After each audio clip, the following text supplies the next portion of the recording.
네, 전해드린 대로 인천 학원 강사로 시작된 코로나19 감염 연결 고리가 꼬리에 꼬리를 물며 이어지고 있는데요.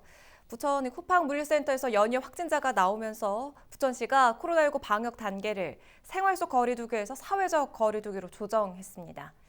관련된 내용 이야기 나눠보겠습니다. 순천향대 부천병원 감염내과 김탁 교수와 전화 연결돼 있습니다.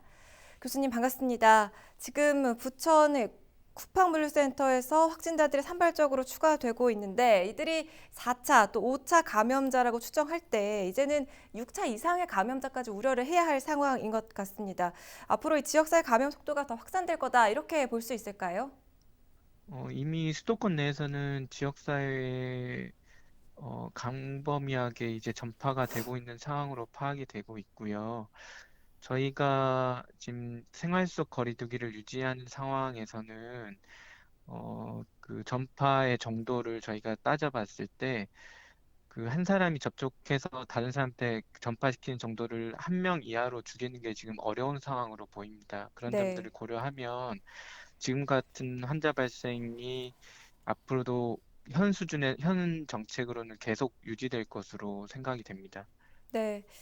인천 부평에 거주하는 부천의 한 초등학교 교사도 지금 확진 판정을 받았어요. 오늘부터 유치원 그리고 초등학교 저학년 학생들도 이제 등교 개학이 진행이 되는데 결국 부천에서는 고3을 제외한 다른 학생들의 등교는 연기됐지요. 이렇게 등교 수업을 당분간 진행하기 좀 어려울 거라고 판단하시는 겁니까?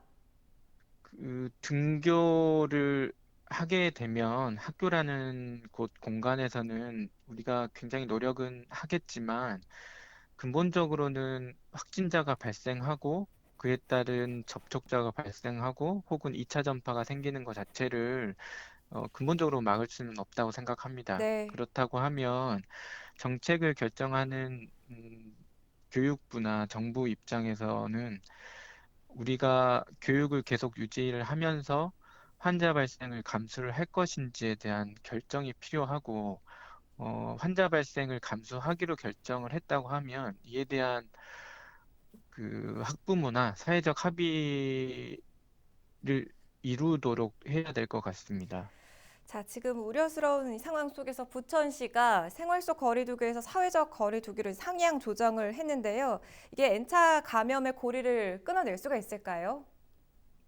현재 하고 있는 이제 우리가 얘기하는 생활 속 거리두기 정도의 상황으로는 환자 발생이 앞으로 지속적으로 계속될 거라고 생각이 듭니다. 그래서 그 환자가 이제 얼마나 더 느느냐의 문제이지 환자를 더 줄일 수는 없다고 생각이 들고요. 네.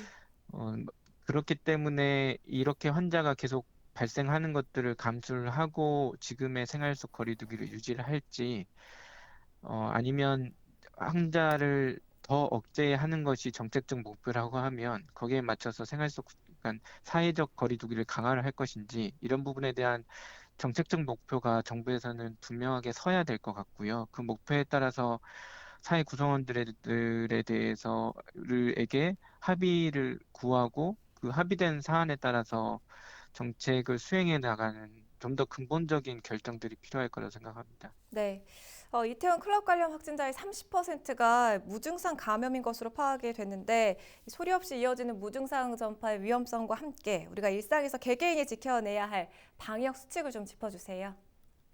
그 무증상 감염 혹은 이제 증상이 발현하기 전에 에, 전파력을 보이는 것, 이런 것들은 이제 코로나19가 갖고 있는 특성이고, 이런 네. 특성 때문에 환자 수를 줄이거나 관리하는 게 굉장히 어렵습니다. 많게는 증상이 발현하기 전에 감염력을 보이는 시기에 전파가 되는 정도가 전체 전파의 한 50%까지도 차지한다는 연구 결과들이 있는데요. 결국은 사회적 접촉을 가능한 줄여가는 것들이 중요할 것 같습니다. 예를 들면 뭐 많은 사람을 만난다든가 밀집된 공간에 가거나 이런 부분들은 최소화시키지 않으면 근본적으로는 환자 수를 급격하게 줄이기는 어렵다고 생각합니다. 잘 알겠습니다. 말씀 고맙습니다. 순천향대 부천병원 감염내과 김탁 교수였습니다.